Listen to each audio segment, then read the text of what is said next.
semakin besar dan beliau tuh semakin juga kuat tenaganya untuk latihan mengangkat anak lembu tersebut ke atas bukit. Sampai akhirnya pada suatu masa beliau akhirnya mematahkan diri untuk menggendong ibunya dari Yaman ke Mekah untuk pergi haji. Seperti itu. Dan udah seperti itu di depan Ka'bah, Sayyidina Uwais Al-Qarni ini berdoa, "Ya Allah, semoga Engkau ampuni dosa-dosa ibuku." Ibunya bertanya dong ke Sayyidina Uwais Al-Qarni, "Bagaimana dengan doa kepadamu, Nak?"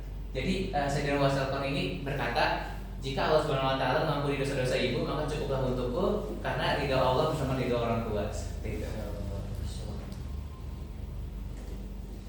Oke, di sini ada juga suatu kejadian, yaitu pertemuan Sayyidina Uwais Al-Qarni dengan Sayyidina Umar bin Khattab dan juga Sayyidina Ali karamallahu wajhah.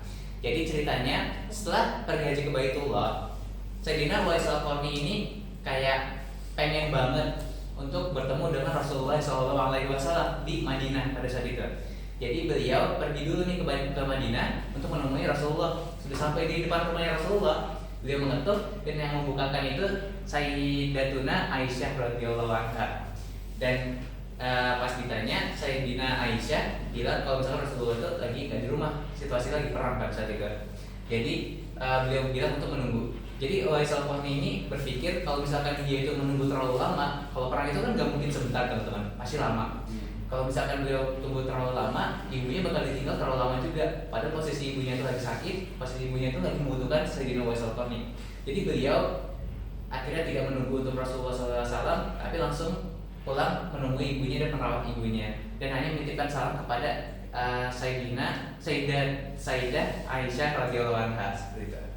Nah, setibanya Rasulullah SAW setelah perang, jadi pas Rasulullah SAW itu sudah pulang dari perang dan masuk rumah, Sayyidah Aisyah menemuinya dan langsung menceritakan hal yang terjadi selama Rasulullah SAW itu perang. Jadi kayak ada pemuda dari Yaman pergi ke rumahnya Rasulullah dan ingin menemuinya dan lain sebagainya.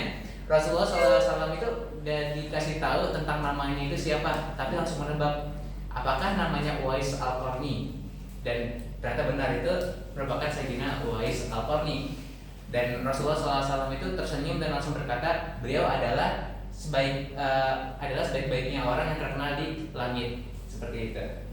Di sini juga